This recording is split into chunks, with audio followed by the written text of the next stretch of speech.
adapt and has already adapted to the changing understanding of inflation and of bottlenecks and the whole supply side story, which is also partly a demand story. So our policy will continue to adapt as is appropriate. Thank you. Let's go to Nancy Marshall-Genzer at Marketplace. Hi, Chair Powell. Thanks for taking our questions. So you announced that the Fed is going to taper at a rate of starting at $15 billion a month, and that's more than twice the pace of the last taper. So why are you tapering faster this time?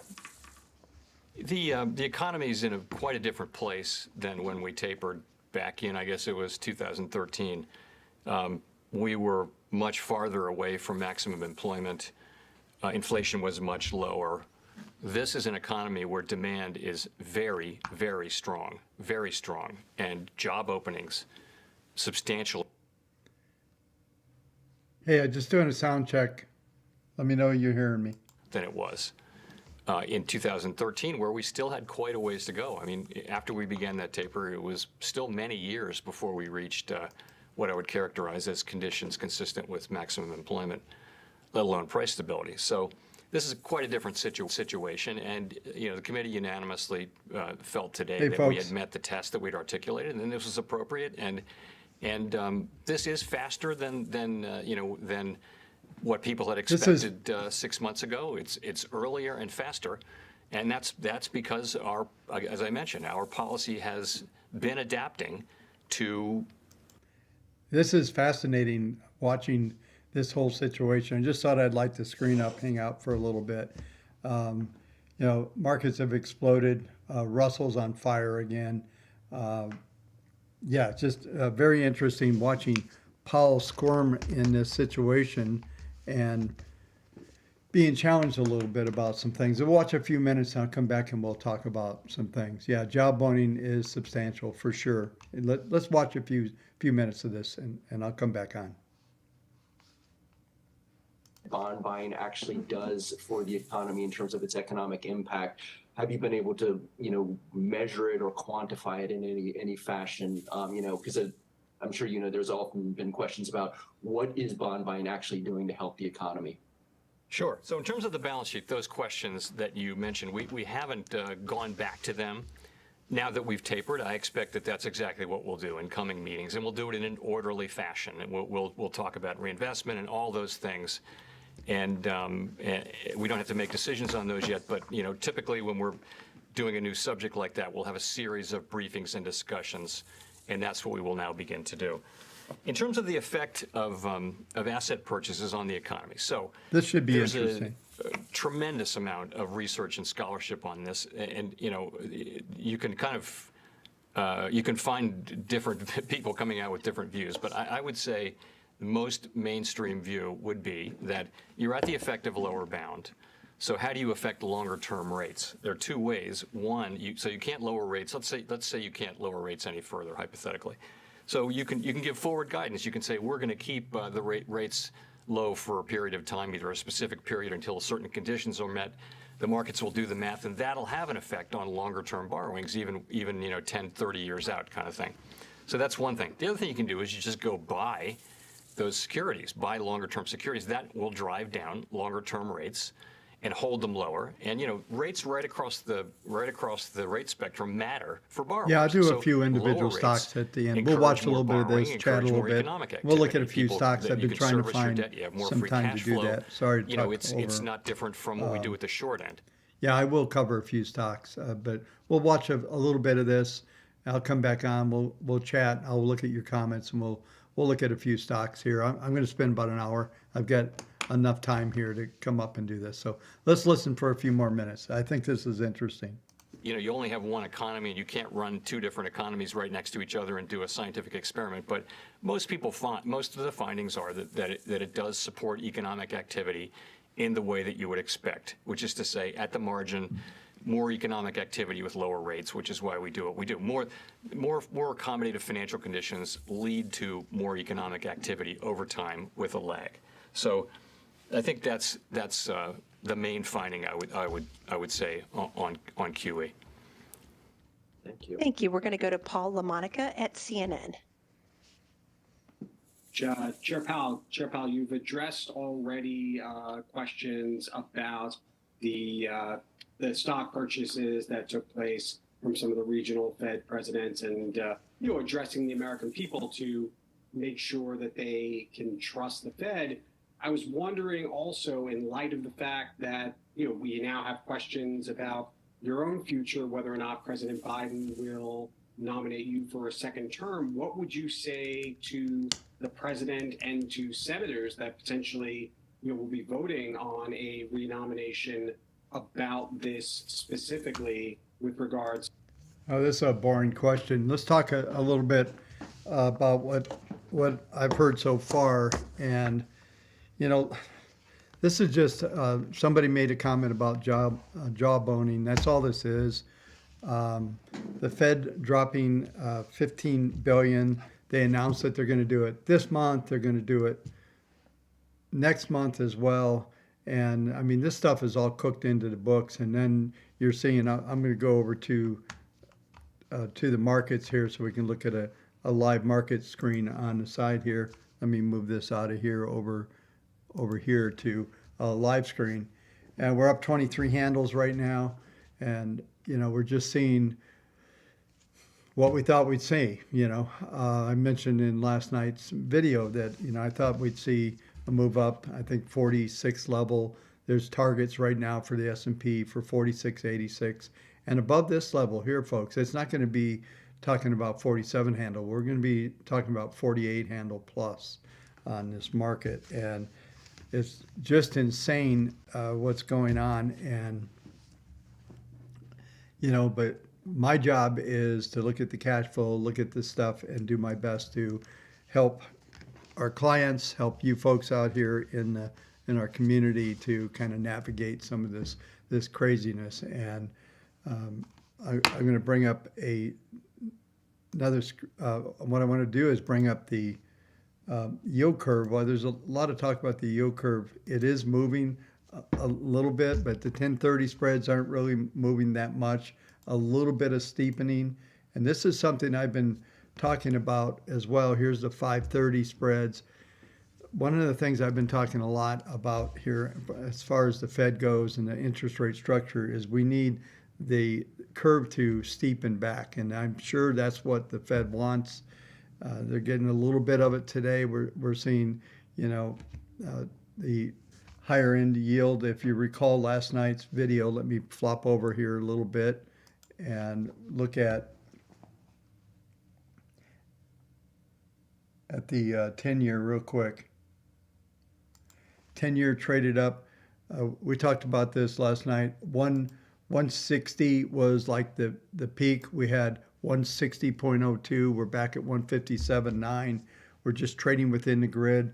There's some things happening here, though. We're getting some cycles coming in, which are telling us a bottom cycle overall. And I know I've been talking a lot about this stuff, and we'll stick with the Fed here at the moment. Like I said, we'll go through and probably in about 20 minutes or so, we'll see what happens here. But we'll talk about, I'll do some individual stocks. I haven't had an opportunity to spend some time with you folks and do that. So we'll do that a little bit here. But the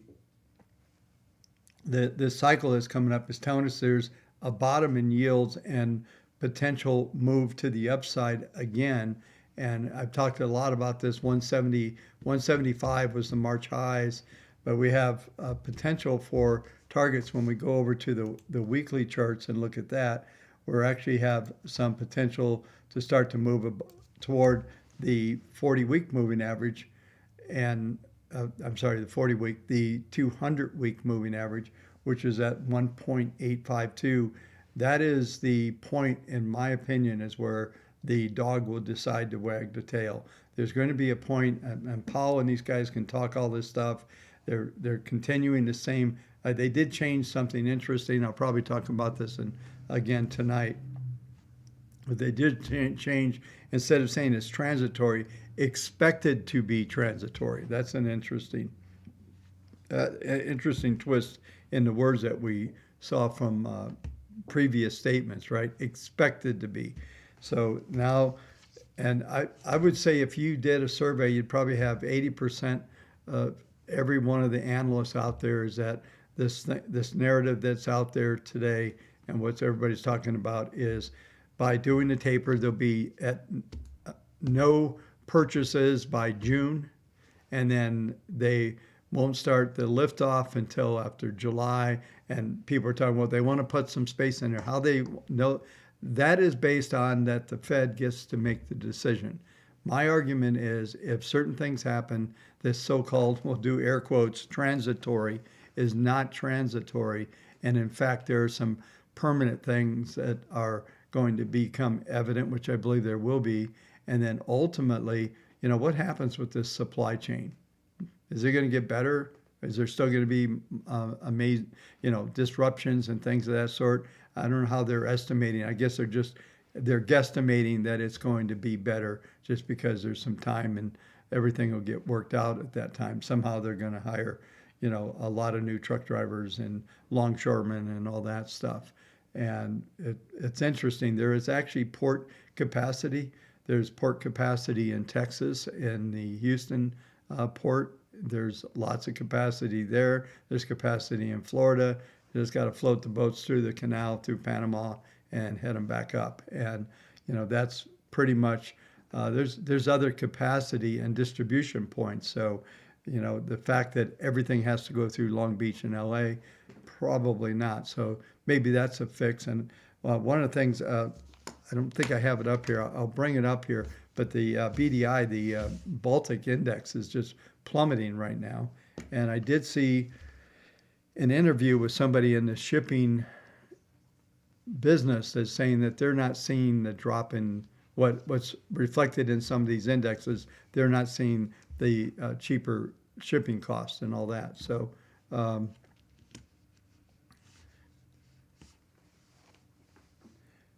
yeah, so I'm just looking at some of your comments here real quick.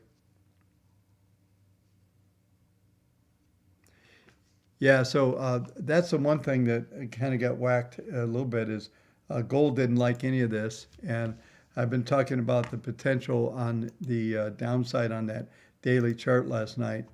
And we're trading down at the STX number here, where we could get an STX buy signal, maybe get some sideways. And in real terms, we are trading just slightly below that, so that's a problem. Let's go back and real quick back to this show and just see if there's any interesting questions. I have better guitars than this guy, by the way. Okay, let's go ahead and see what Paul's saying. Getting their jobs in all-time high numbers, but in many cases going back into employment and getting higher wages. So a lot of the higher wages you're seeing are for job switchers rather than incumbents.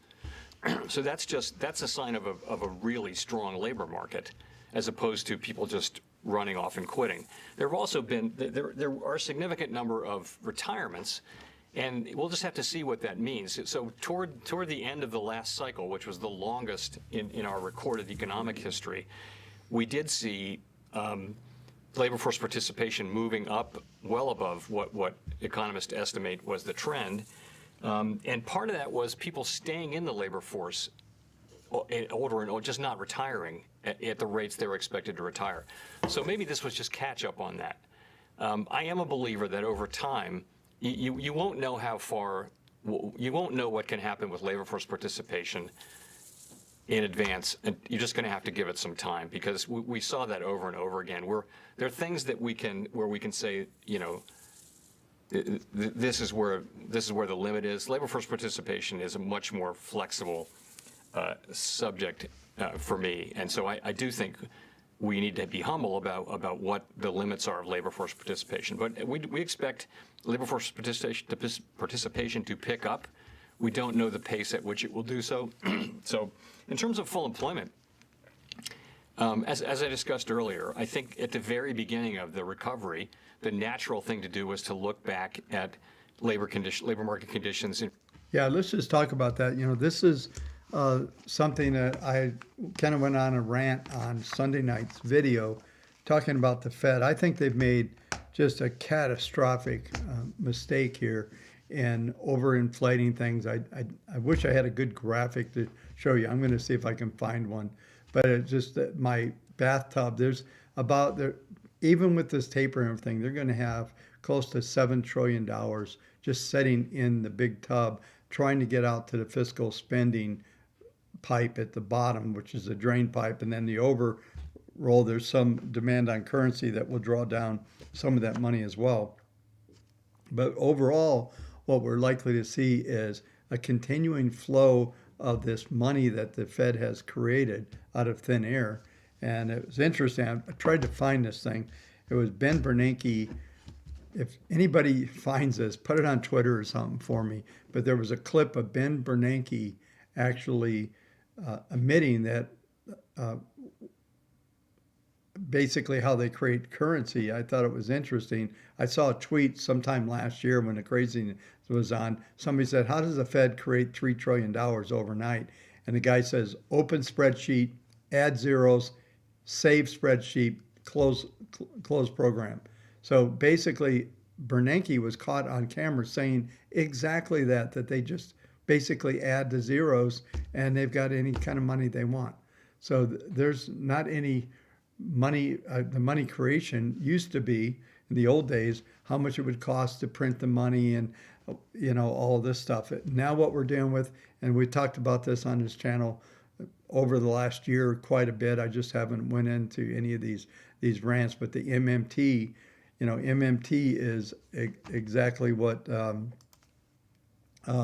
we're looking at here. There's no need for taxation anymore. And I saw somebody make a comment, why are we paying taxes? Because taxes are right now appears to be just a way to penalize those that don't that you don't like or that you want to slow down, and all that's one of the things. And I haven't looked at. Somebody mentioned crude oil here on the chat, so I'm going to take a look at that just to see what's going on there as well. And let me, yeah, there we go. So crude's down 4%, and this brings it into some of those levels I was talking about. But these are the people that they want to penalize, right? The ESG investors supposedly have good intent, another air quote. But what's happening because of ESG investing, it's flowing a lot of funds away from things that we actually need in the economy, which is fossil fuels. Whether, we're not going to go all electric cars. I went off on that before. It's kind of a joke, although I realized, I probably came up with a great idea the other night, because I said, what do you do when imagine if there's millions of idiots out on the road? We all know they exist, right? We've all driven, and they run out of electricity in their electric cars. You can't go down and walk down to the gas station and get a bucket of electricity. But maybe there's like little pods, like you can temporary small little pods they can rent out. Some guy drives around the truck, pulls up, you've got an account, they drop it off, you charge your car, get 30 miles so you can go into and get queued up into a charging station for 4 hours. So maybe that's what happens. But we need crude, and as far as crude goes, I'm going to go to the weekly chart because I had been talking about some risk down to the where we're trading right now. The extreme right now on the week on crude is at the STX is 79.73. I actually talked about these numbers last night. We went 79.96, and the key number that's going to be under here is really that 76, 77 level. And what we're likely to set up here on crude is just kind of a large, high level consolidation. And I'll go through this in tonight's analysis, but I just wanted to mention that since somebody brought that up. Abby Road, that is brilliant what you just said there. That's brilliant. That's exactly it, right? That is it.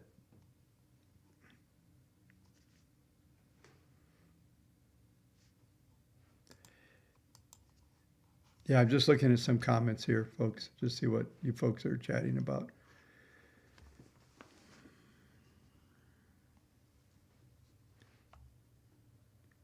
Yeah, so same old thing from the Fed, right? We know what we're doing. We've got everything under control. You know, do not pay attention to the man behind the curtain. If you don't know that comment, that's from Wizard of Oz, when the wizard was with the handles and the curtain got opened on him.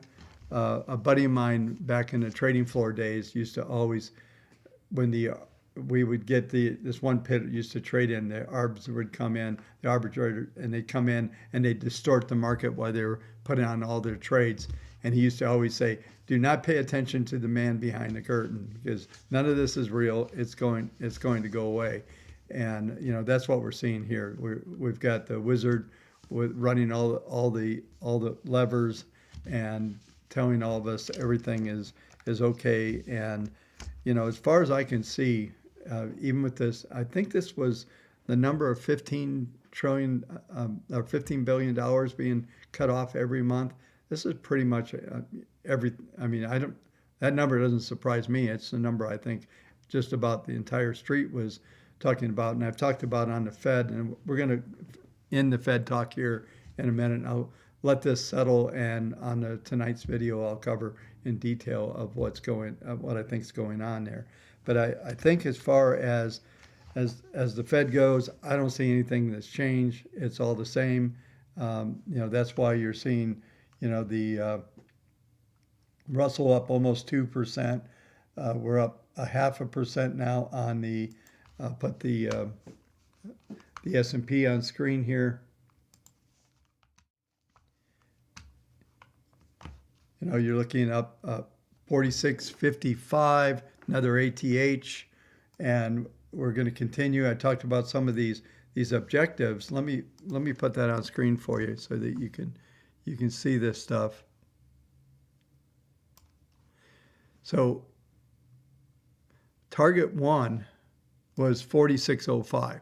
I put that out on a video a while back. That was this number over here. That was an old number.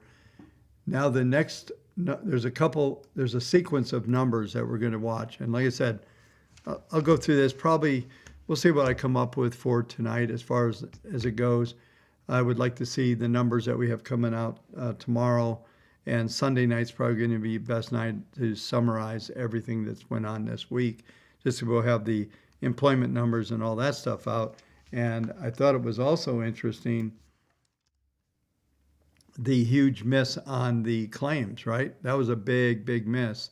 And it's possible that we're starting to see this stalling that I've been talking about in the economy. These are the kind of numbers I was expecting to see, because we were down into 290s. Now we print, I think, 531. Don't have the number in front of me off the top of my head.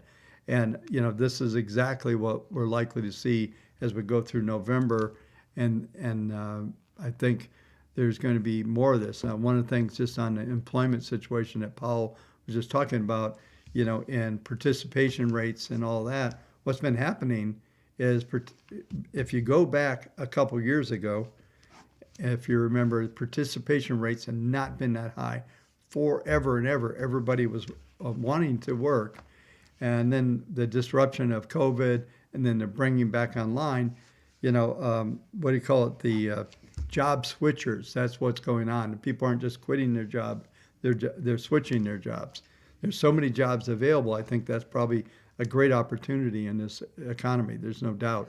And that is a sign of opportunity, maybe, not necessarily a true sign of a strong economy, because who's going to fill these bottom end jobs?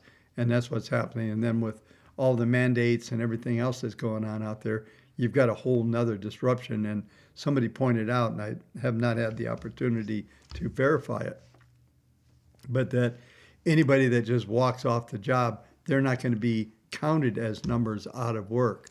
So you can take, you know, some of these companies are seeing disruptions between 10 and 30% of their workers. So it's going to get interesting. Not only that, the military, the police forces, everything's being disrupted at a very large level, and these numbers aren't going to be counted, from what I understand. If you folks know differently, let me know. So anyway, so that's what we're looking at here. I'm telling you, just to go back, and I'll cover this probably focus on Sunday night. I'm just making some notes to myself here that maybe on Sunday night will be a good time to really unpack some of these longer term things that are going on here. But, just looking at these numbers just very quickly here is after we've already exceeded our first objective, the next numbers that come in sequence from a Fibonacci projection standpoint are 47.68, 48.89.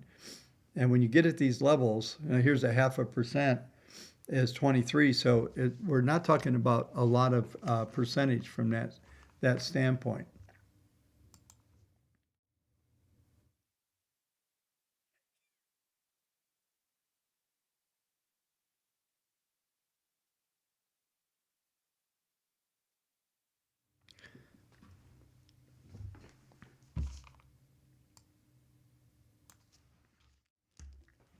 Yeah, I didn't see. I see somebody talking about the Kathy buying the Zillow before it dropped 20%.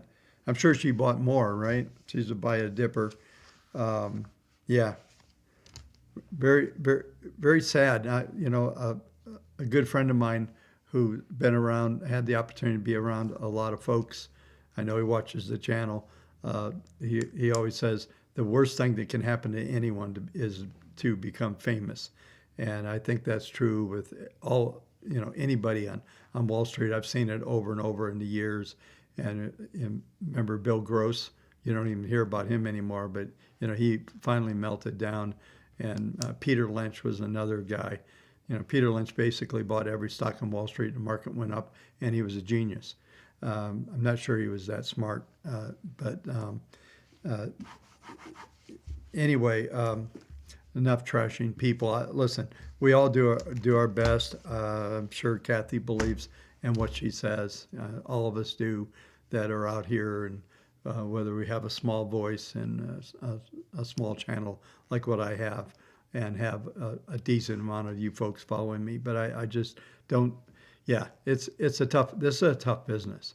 When you put yourself out there, I put myself out there every day, and you get what you get, and that's the way it works out here.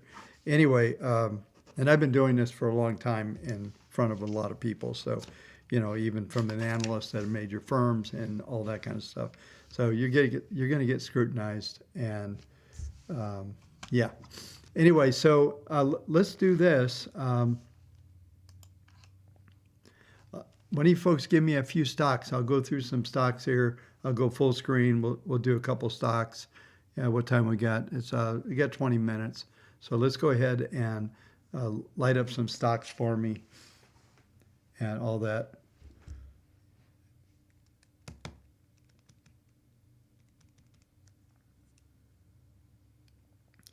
Yeah, I'm just reading some of your comments while you guys coming in. Okay.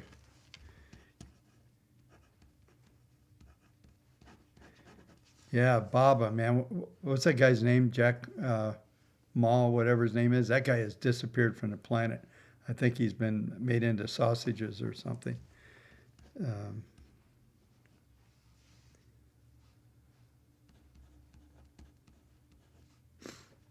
Yeah, these are good choices, folks. I will definitely.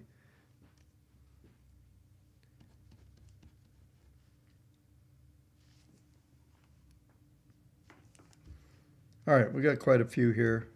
Hold up for just a minute. I think I'll get through most of these, all right? So let's go ahead and go full screen.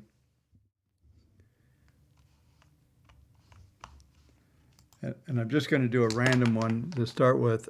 Somebody pointed out that WaveTech caught the GME trade. This is weekly GME. Let me go daily. Yeah, I did go long a couple days ago. Interesting spike today. Those stocks are always, I think, interesting to play.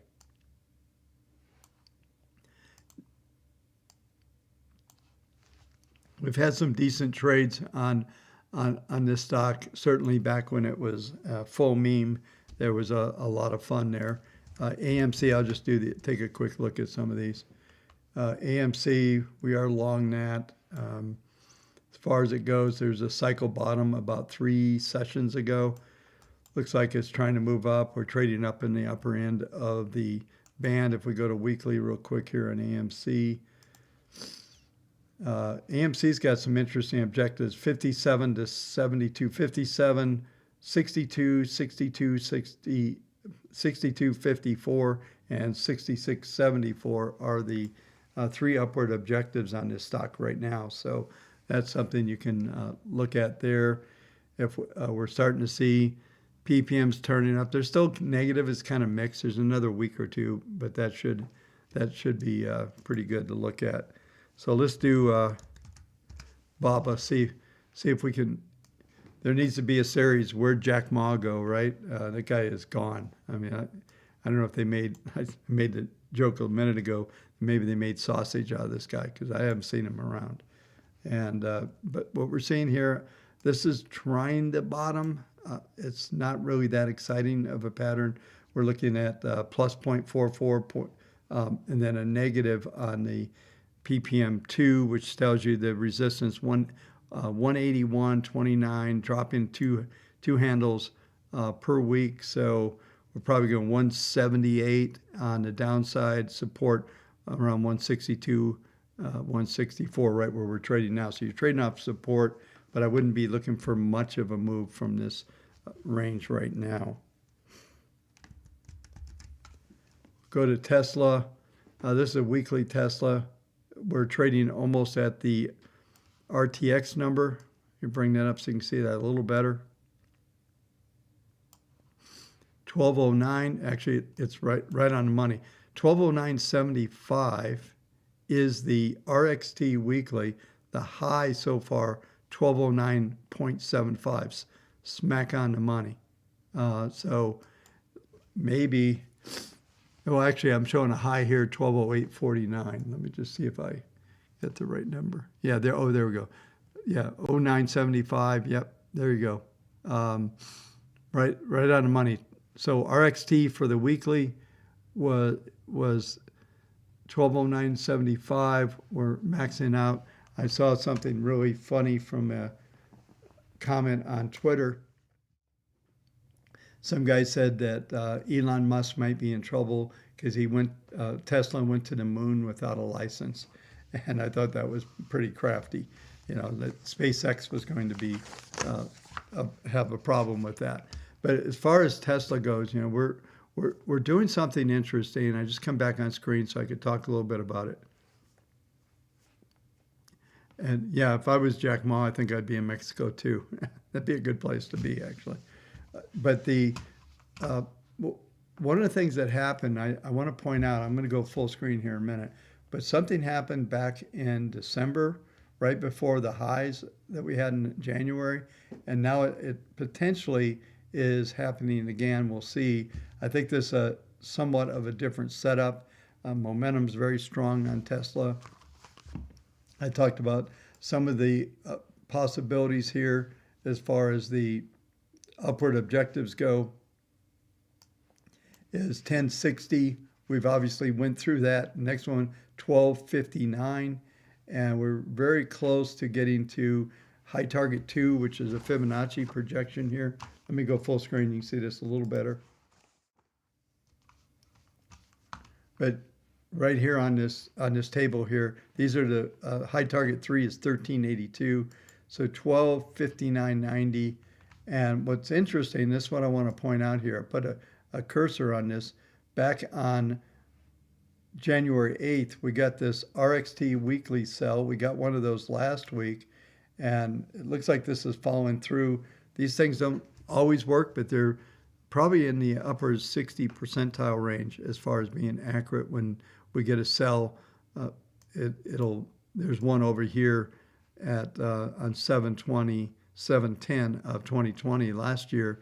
We got one, and we usually get to a minimum 2 weeks sideways, and we got about 3 weeks, 4 weeks, and then it resumed the trend. So all this is suggesting is that over the next couple bars, we're going to see it stay within the grid, probably have a slightly lower number than the 1114 number, and we're probably going to stall here.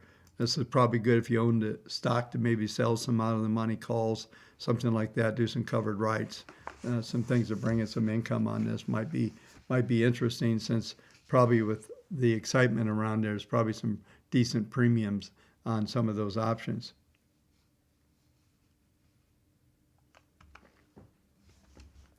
Yeah, like I just said, somebody's asking, will it stay over 1,000? It looks like it probably will. The STX 1018 is the extreme. My expectation for this, because of the way that we're trading, the market grid will turn up most likely on Sunday night.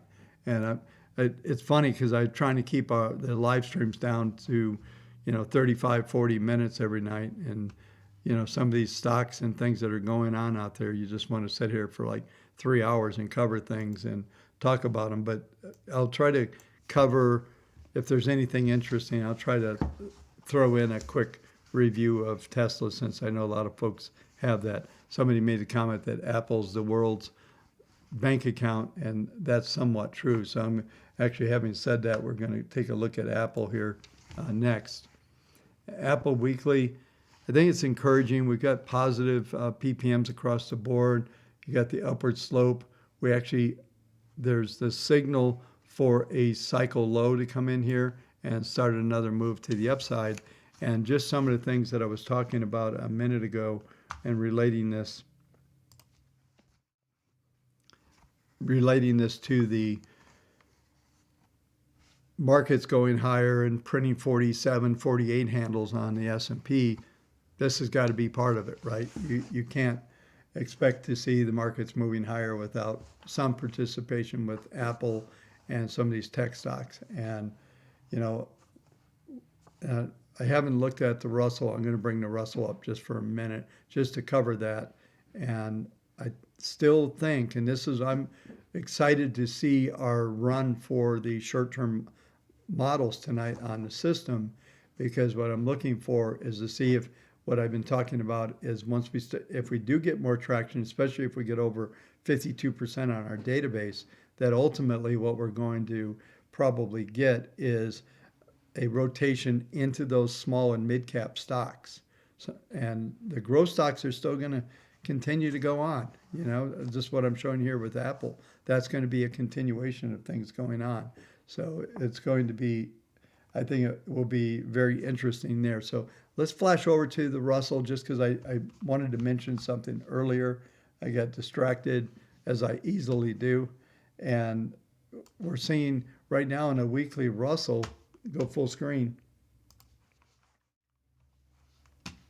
we are now over 2365 as RXT weekly on the Russell. This is the cash.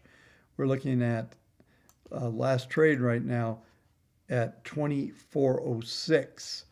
And there's a couple numbers that I've been throwing around out there, and those upward objectives, 2358, and now 2435, 2483. So 35 is the next next place to look for, and some resistance, and 2483. So the other thing that's happening here is all these PPMs are turning up. I'll go in detail on this tonight. I just wanted to mention it while we were live. And let me get to the right place here. Look at the spread all of a sudden. The spread is starting to explode. We still, as I've been talking about, we still need to get that going a little bit more, but this is very encouraging for a continuation of the markets.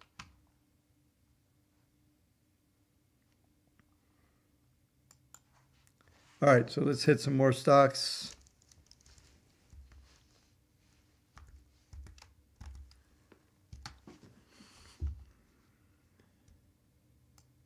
Looking at PayPal here weekly.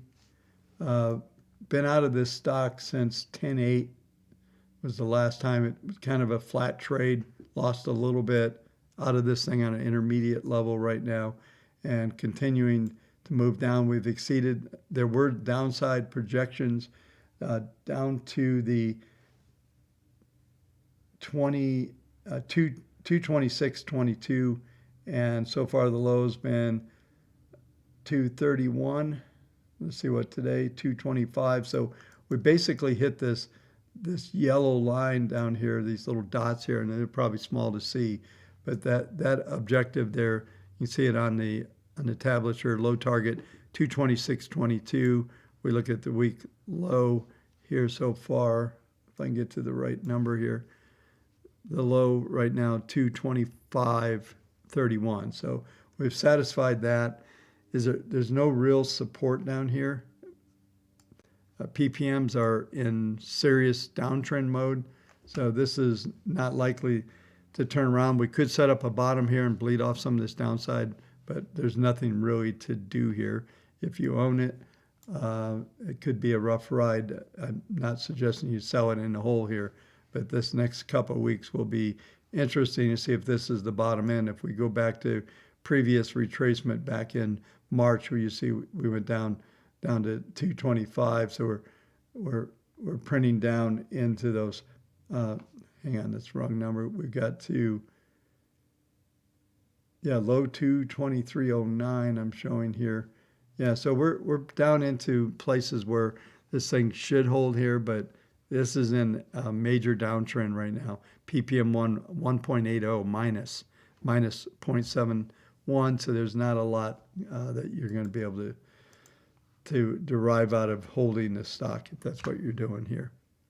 Yeah, I just saw this. I got to put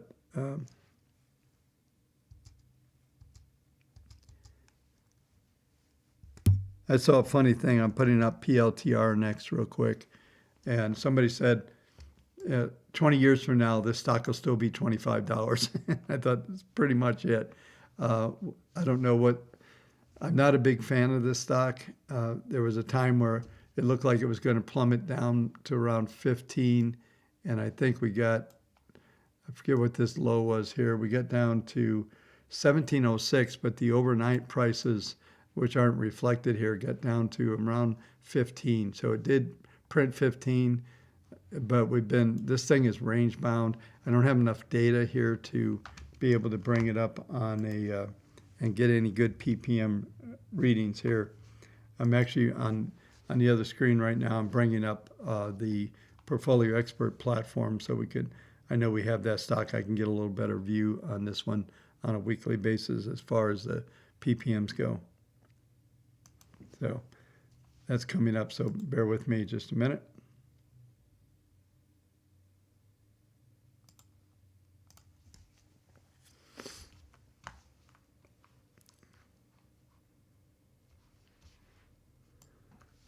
Yeah, so we'll bring this up and we'll go to symbols here just to get an idea. We'll go ahead and use Optimize Weekly and see what we have going on.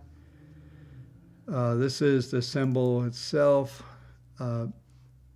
We actually have a long trade on the intermediate on, what model is this, 1.2. So the PPMs are really pretty neutral here to negative. It's kind of hanging on as long as we stay, somewhere above some of these key numbers here on the support numbers. I can give that to you on TradeStation here. That number is going to be 2461 is going to be your final support. Below that, you're probably going to retest some of these lows if that gets down there. Let's go ahead and let's go to NEO.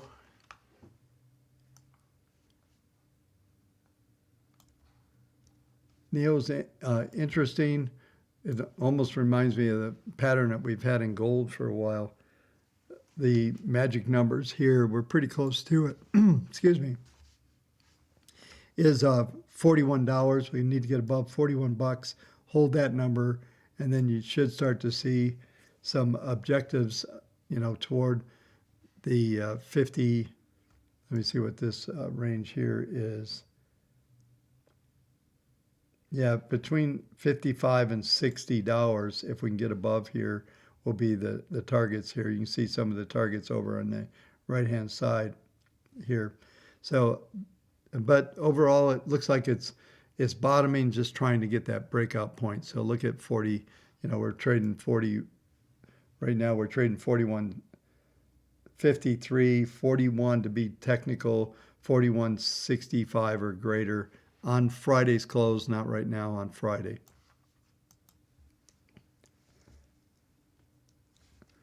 Yeah, I'll do another stock and then we'll watch the close.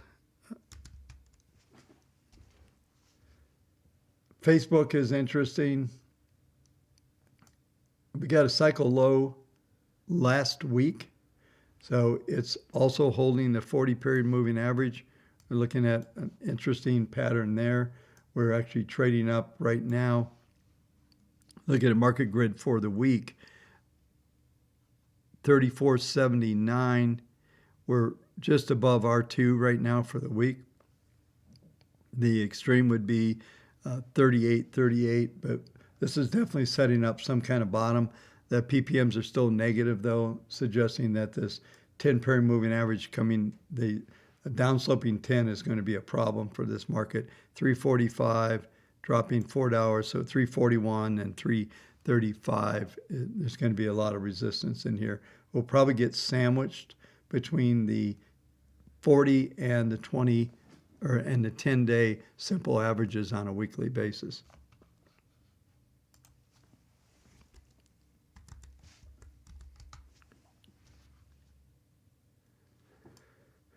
Yeah, here's EMPH. Last week got a RTX sell signal, should be sideways. We're seeing the market grid square off here.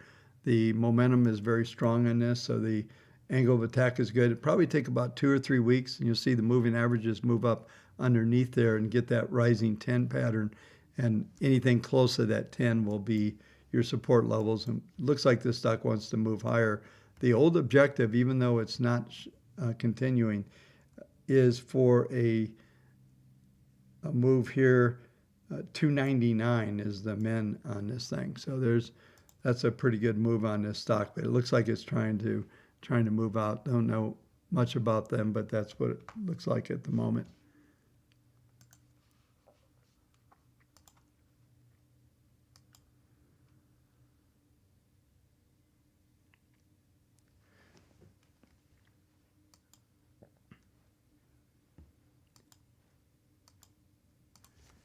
Yeah, so let me come back on screen here. Let's put up, let's kind of watch. We're trading near the highs of the session right now on the futures. So everything looks good. Up 31 handles right now, up 0.68. So it's gotten better since we looked last time. Trading the 55 range. Let's take a look at the what we got here as far as the E-minis and what was expected today. The market grid, I talked about an R2 yesterday, 46.54, high 46.57, so we pretty much printed that. On the downside, the low was 86, so we never got to S1. I was predicting a S1 R2, but R2 is a good number. And it's going to be interesting because there's some new calculations that came in with the S&P. 4682, I've talked about that number. And the next range above that, I actually have already discussed this with you, is 4844, 4944. And this is off the futures, so a little bit different.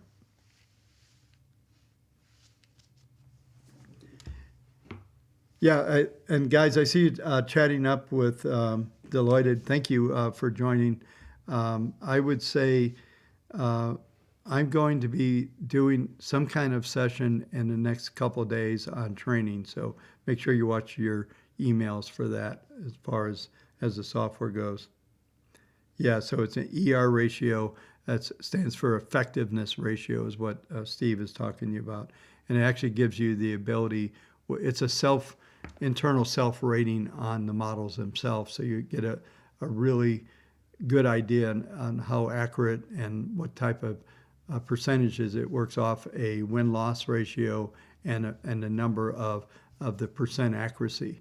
And it was developed, that theory was developed back in 1992 actually, And it was really trying to make sure that on balance, when you're looking at modeling, that you have some bias toward the winners are bigger than the losers, right? So that's where you get the win-loss ratio. But then you also have to look at what percentage of the time that the model is accurate. So there's the close here, folks. I'm just chatting up here a little bit. Yeah, so we pulled off a little bit of selling coming in on the close, but still we're at 52, up 0.62 on the day. So pretty good day, right? And I think it was pretty predictable that we would have that day, from my viewpoint anyway. I know a lot of folks thought somehow that they would announce taper, market would crater. It was all priced in, as I talked about last night. So yeah, so anyway, yeah, I don't think this was kind of impromptu, so Jay's not around. But yeah, we'll just continue to do our job here. That's what we do. You folks should know this. I love what I do, and I show up here all the time to stay involved with the markets. I've been doing this a long, long time, over, hard to believe, 42 years, and yeah, so it turned 42 in September of this year. So I started September 1979. Jimmy Carter was president then, right before the Reagan era, and everything else that I've watched over these years. And somebody made a comment that about the markets, and I said the markets have never been boring. They're always changing. Every time we go through a major cycle of some sort, everything going back to, from 1981 to 83, and there was another cycle, 83, 80, mid 86, and then things started to get kind of sketchy around 87. We had the 87 crash, the mini crash of 89, and then there was, another big, there was just one event after the other, and they all had different events. And when people, I'll just make a comment here, when people look back on past events and try to compare it to the event of today, it's just total BS. And, comparing 1929 to any period other than 1929 is ridiculous. No one ever talks about probably the longest depression ever, 1873. And that, if you study history, you just know one thing, is that events, maybe price movement might look like they do. They look similar, but the events that cause them, the dynamics that are in the economy are always different and not comparable. So I don't like to trade looking in a rearview mirror. I think it's very, very bad way to go. I always say it works really good until you hit a corner, right? You drive right off the road. Everything looks perfect. And there's no basis for, there are things that you can look back on and say, hey, this is what happened, but you ultimately, in my opinion, have to bring in what the current circumstances are and what the differences are before you start to just draw perfect parallels between now and then, whenever that is. And that's just always been my view, and I've had enough years to watch that. And if I told you how many times every major market that goes up in some parabolic curve like what we're in right now, every time it's 29 comparison, maybe now they're comparing 08, 2000, all these big events, and it just doesn't work because the circumstances in 2000 were completely different from the circumstances in 2008 and 9 for sure. And anything that happens going forward here, at some stage we will have some hiccup, and we'll go from there. I'd love to go on to a big rant because I will just mention it again. Yeah, and somebody said human mind's always just looking for patterns. That is what I'm all about. I have a mild form of dyslexia, and I think that's been one of my most biggest attributes in looking at the markets. I see them different than a lot of people, and I interpret them differently. and that's been a big plus for me. I struggled when I was a younger lad many years ago, but I've learned to embrace some of these things, and I think from a pattern recognition standpoint, I'm pretty good with that. And that's part of like the chart that I have on the screen. I'll just rattle on a little bit, because part of what I do actually is this particular process, and I'm working on the trading view indicators, right? And what I want to have out, there's two things, and I'm going to bring full screen. I'm going to talk to you folks about this because I think you'll find it interesting. I'm going to go full screen on this chart just so you can see it. There's a couple elements here. The middle elements aren't anything special, but I'm going to make an indicator for trading views so you can just bring this up. And this is the market grid. The dots and the solid line are market grid. In the middle of the market grid on this chart is something that's called the WaveTech webs. And there's 20 linear regression lines and of different lengths. And what they do, they're the best pattern recognition tool I've ever seen in my life, from resistance to turning points, all kinds of stuff. So my plan is to put that indicator 100% free on TradingView. And if you want to get signed up ahead of time, you can go to the Kendall Report. TradingView, the Kendall Report is the handle. And soon there'll be opportunities to get several indicators that I'm putting out there just as public domain. And these are not anything proprietary, other than what is proprietary is the rules and how to interpret them and how I've used these. I started using these in 1993. It was when they were 92, 93 when they were developed. And it was, they've just been phenomenal. And when I'm planning on doing a little course about how to use this pattern recognition, and especially in trading and short-term trading. This is on a 1-minute graph you're looking at. On short-term trading, it's absolutely, you can't do without this. Once you figure out how to use this, it is so valuable on especially for scalper types. And I spent a lot of life being a scalper. So it's really very positive. So I'm anxious to get that stuff out to the community. It'd be 100% free. Like I said, there's nothing proprietary about it other than there are a bunch of linear regression lines, and it's really how to interpret them. There's a bunch of patterns. You've heard me talk about dragon heads, and I think there's 10 or 12 different patterns to look for, and they'll tell you about bottoms, continuation patterns. There's some, I think it's pretty cool. It's kind of, in some ways, there's some kind of corny stuff. There's an alligator head formation, and there's all kinds of stuff. That's just what it looks like, but there's rules that go along with that. And my plan is to put some rules together to put this out there. So, just looking. What is the code for what? The discount code for expert is expert, just XPERT. Let me go on to see if I have anywhere I can put that up. Yeah, I'll have to go to rock and roll music to here. I can do this. Okay, I can turn that off. So this is where you go to get to the software. You can go there, but the Kendall Report, yeah, there you go. Trading View, Kendall Report. Someone just put that up for me. Thank you. I think I knew who that might be. Appreciate that.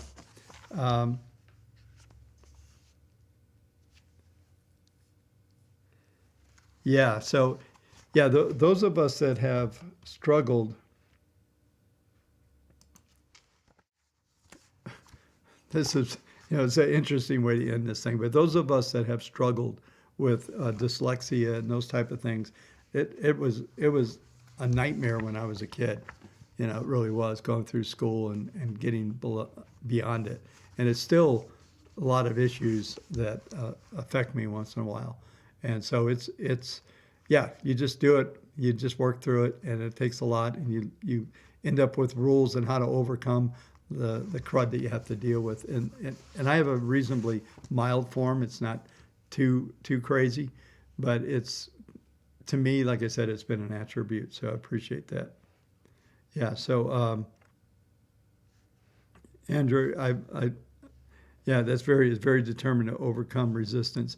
That's one of the hardest things, is overcoming that resistance. I know this is not a talk on dyslexia, but but these patterns, that's the one thing that you tend to get, or I get from it. That's probably why I figured out that the entire book of Edwards and McGee was bullshit, is that every pattern that they said was bullish was bearish, and you know, I just stopped reading it because it was ridiculous, everything that I would read. And what you see on the internet right now, it's just a lot of people regurgitating Warren Buffett quotes, looking at classic patterns and wedges and all this stuff out there. I mean, that stuff has been out there forever. It's, you know, it's very subjective, all that stuff. So, you know, I had to, because of a lot of things, I had to get myself into a point of being able to overcome those things through process and design and having a lot of rules around things. And once I did that, which was started in 1981, from the market viewpoint, once I got that together, things changed a lot for me. And so that's really what it's all about.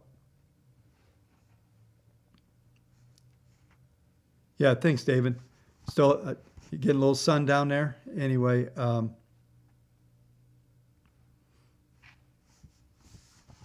yeah, it's funny because people with dyslexia do see things differently. That's really funny.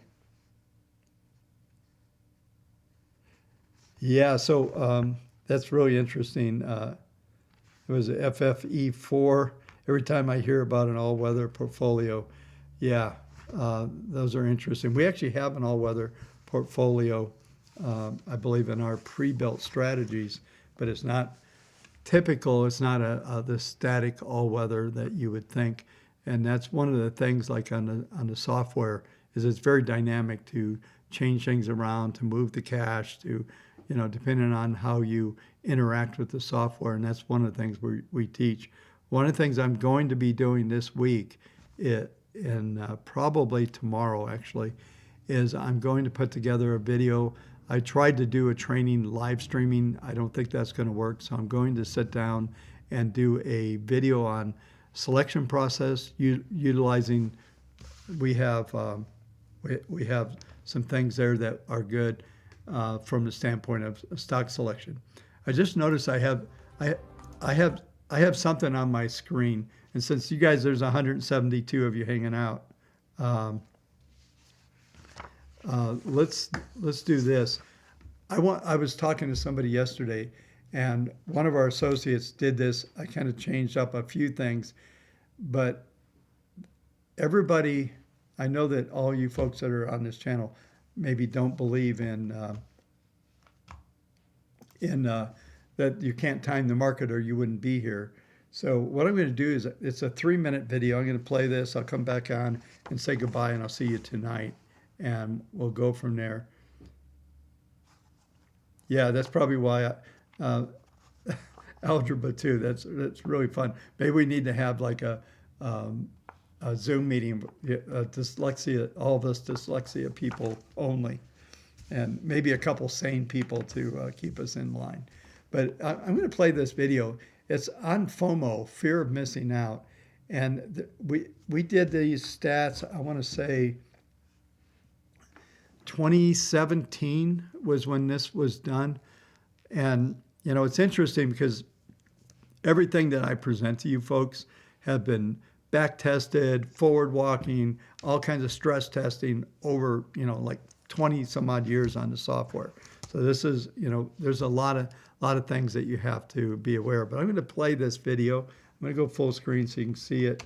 And I think you'll find it interesting because it brings out some stats on everybody that says you can't time the market, this will reveal something I think you'll find really interesting. So take a watch, and I'll come back on after this is done.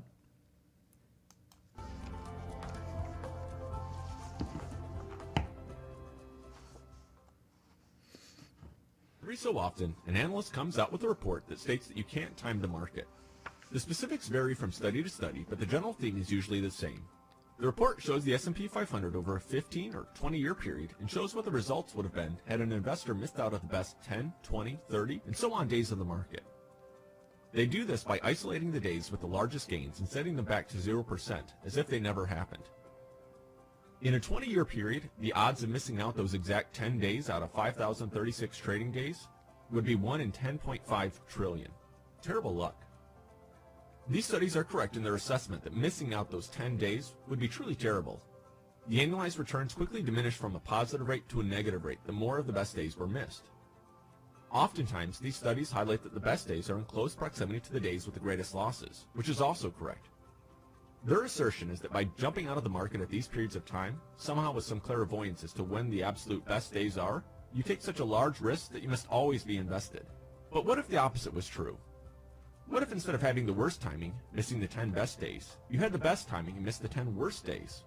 The odds are still the same, practically non-existent in actual execution. But that's what they went with, so let's take a look at the inverse of their premise. What you find out is that by missing out of the worst days of the market, you drastically increase your annualized rate of return. But there is something else to the story. Now, you may have already caught it in the original argument. These studies cite that the best days are often around the worst days. The reason why they highlight this fact is because they know that oftentimes investors will capitulate as a result of these losses and consequently miss the later gains. These studies have already told us that they are in close proximity, so if you miss the best days, you might also miss the worst days. So what if in order to miss out of the worst days, you also had to miss out of the best gains? How would that impact the S&P 500 performance? If you had missed out the 10 best and worst days, your annualized performance increases from 5.6% to 6.3%, and it continues from there. In fact, if you would have missed out of the 600 best and worst days, that's 1,200 market days, you would have increased your annualized performance from 5.6% to 9.36%. Now, all this is academic and based on perfect hindsight. It isn't possible to do exactly what is outlined in this. However, it gives credence to a couple key concepts. You don't always have to be invested all the time. And the best days and the worst days tend to congregate together. There are times to be invested and times to seek protection. Investment returns are enhanced by lower volatility and overall trend capture, not by only capturing or avoiding a handful of investment days over a multi-year period. These market experts are right about one thing. Investors need to be proactive in the risk management, not reactive to the market. Find out how we can apply these concepts for your business. Yeah, so it's interesting because this study that we did basically was aimed at the buy and hold community and the advisory, the 60-40 guys, all of those folks that hang out and want to tell you you can't time the market, you just let it ebb and flow as it will, and that's, you know, you get what you get, and there's good years and bad years and all that stuff. The whole premise of what original WaveTech was built, actually going back to 1986, and all the evolution of the product that went on was always about the art of missing out. And if you could miss out on those bad days, and then you would actually improve your performance. In fact, we took this and applied it to S&P 500 and put all 500 stocks, and we updated anytime S&P changed the stock, we changed the stock so the index was perfectly matched. And we did that on a monthly basis, and we've walked that forward for, 21 years now.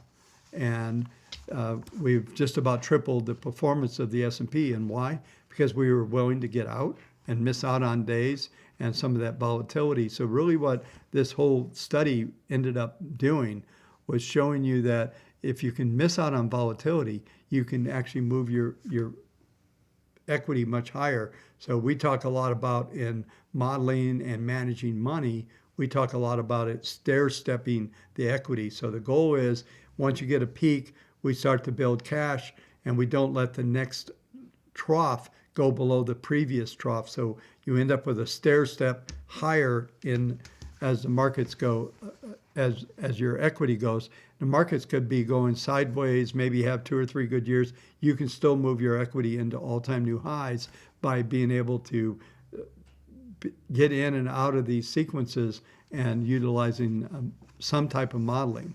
And one of my mentors, just to finish this little rant on this, one of my mentors used to always say, you want to concentrate your bets and you want to make sure you have good strategies around them to protect when the markets are in an adverse mode. And one of the best protections out there is cash. And I know the term cash is trash. Well, cash is not trash. Cash can be a position. To stay in cash for multiple years, absolutely, it's trash. But to be able to change the market exposure, change the beta of a strategy relative to the marketplace, you can do some amazing stuff. And we had tons of portfolios. Last year was a opportunity of a lifetime that were up, 200+%. It was not odd occurrence at all. That was a very special environment.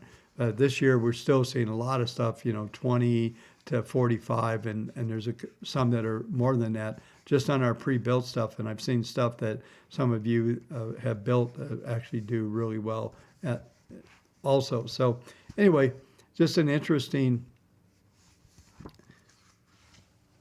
just an interesting view of the world, because people are always telling you can't time the market and all that stuff. Boulder Dash, okay? Anyway, folks, I so appreciate. I went a little bit longer, an extra 20 minutes, but I just happened to see that on my screen because I was watching this video. I think it's published on the site, but maybe I'll republish it, and that'll be it. And like I always said, when you're, we've had the occasion over the years to help to model $275 billion. And it's been an honor to work with all the managers and people we work with. And, we've seen the good, bad, and the ugly with everything. It's interesting. We could have a whole conversation here, but I just thought that was interesting. Some thoughts for you folks that are watching to kind of get a feel for the BS that's out on Wall Street and things that they tell you can't do. And, just to flash over real quick, they always tell us that you can't time the market, right? But somehow we traded 6.6 billion shares today. So if everybody was buying and holding, we wouldn't have that kind of volume. Markets can be timed. It's not easy, but it has a lot to do. And this is why we promote the process portfolio expert. Notice it's not stock trading expert. I was looking at, there's a lot of stuff out there that we compete with out there, and we're really just kind of looking at, most people are putting ideas on stocks, and some good ideas, don't get me wrong. But what we're doing is helping you to build actual portfolios. And when you build a stock portfolio of 10, 25 stocks, and you can manage those and change all of the allocations and everything you can do, some magic really happens, and you really can stair step that equity. We'll call it stairway to heaven. Okay. Anyway, folks, have a great day. We'll see you tonight. So I'll be back 9 o'clock Eastern. See you then.